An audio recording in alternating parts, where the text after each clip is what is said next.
Canadian Grand Prix.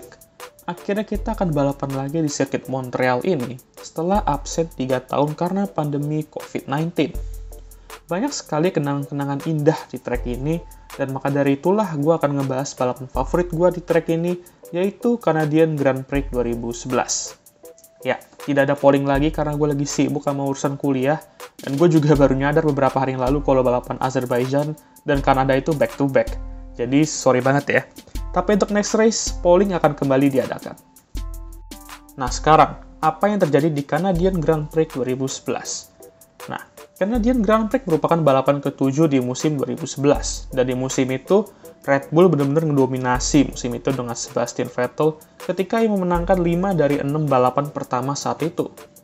Datanglah Canadian Grand Prix, dan Seb tentunya mengincar kemenangan ke-6-nya musim itu, dan di mana ia raih pole position disusul oleh dua Ferrari yaitu Fernando Alonso dan Felipe Massa. Balapan saat itu ialah white race, dan balapan dimulai di belakang safety car tanpa formasi lap. Dan meskipun kecepatan lambat, pembalap berjuang untuk mencari grip di trek yang basah. Safety car masuk ke pit setelah 5 lap, dan Sebastian Vettel mempertahankan posisi pertama dengan menahan upaya Fernando untuk menyalipnya. Sementara di belakang, Lewis Hamilton dan Mark Webber bertabrakan di tikungan pertama dan menjatuhkan pembalap masing-masing ke urutan ke-7 dan ke-14. Lewis Hamilton kehilangan posisi ke-6 dengan melebar karena gagal menyalip Michael Schumacher dan tertinggal di belakang rekan timnya Jenson Button. Dia mencoba menyalipnya di start-finish straight, tetapi kedua pembalap bertabrakan dan Lewis Hamilton menabrak dinding pit. Kecelakaan itu menyebabkan Lewis Hamilton DNF, yang menimbulkan safety car di akhir lap ke-8. Balapan dilanjutkan pada lap ke-13 dan Jenson Button, yang telah mengganti ban sebelum periode safety car, diberi penalti drive-thru karena ngebut di belakang safety car.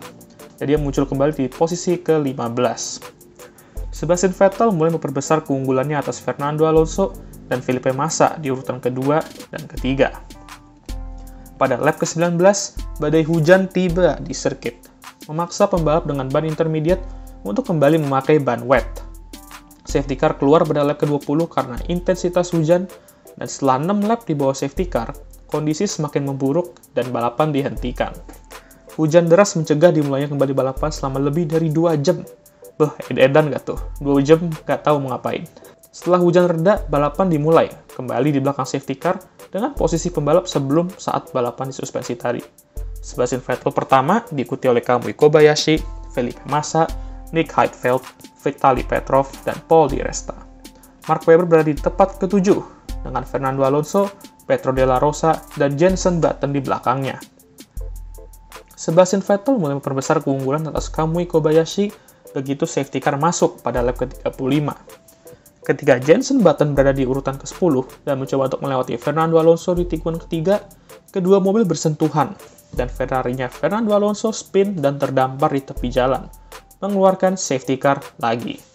Ketika balapan dilanjutkan 3 lap kemudian, Sebastian Vettel, Kamui Kobayashi, Felipe Massa mempertahankan posisi mereka. Dan di belakang ada Nick Heidfeld, Paul Di Resta, Mark Webber, dan Michael Schumacher untuk merebutkan tempat keempat. Ban Jenson Button mengalami puncture setelah tabrakan dan berada di posisi ke-21 dan terakhir.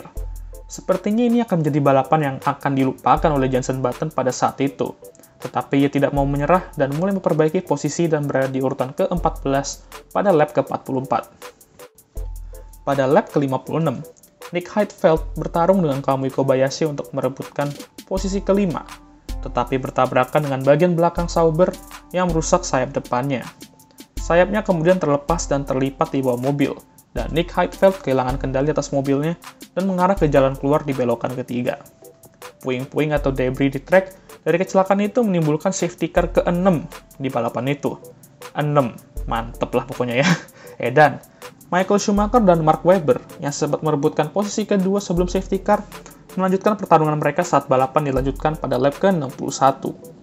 Mark Webber menyalip Michael Schumacher menggunakan DRS, namun memotong chicane di lap ke-64 dan harus mengembalikan posisinya untuk menghindari penalti. Jenson Button lalu melewati Mark Webber setelah dia kembali memotong chicane, dan Michael Schumacher di lap yang sama dan mendapatkan posisi kedua.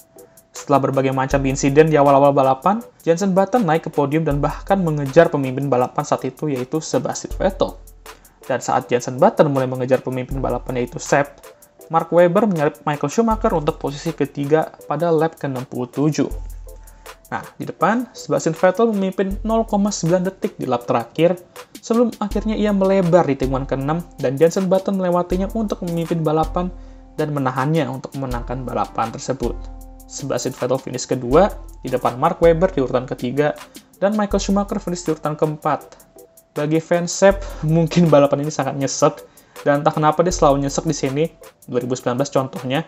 Tetapi untuk fans Jenson, ini bisa dibilang merupakan balapan terbaiknya di F1. Bayangin aja toh, dari berbagai macam insiden di awal-awal, dia mampu comeback dan memenangkan balapan. Pelajaran yang bisa dipetik dari balapan ini ialah, semua hal dapat terjadi jika kita tidak menyerah dan terus berusaha. Mantap! Oh ya, dan balapan Canadian Grand Prix 2011 ini merupakan balapan F1 terlama dalam sejarah. Mantap! Sekian dari video ini, mohon maaf jika ada kesalahan, dan jangan lupa untuk like, subscribe, dan share video ini. Jangan lupa juga untuk menyaksikan Canadian Grand Prix gimana kita akan bergadang lagi nanti, tapi tidak apa-apa. Dan ya, I'll see you guys next time. Goodbye!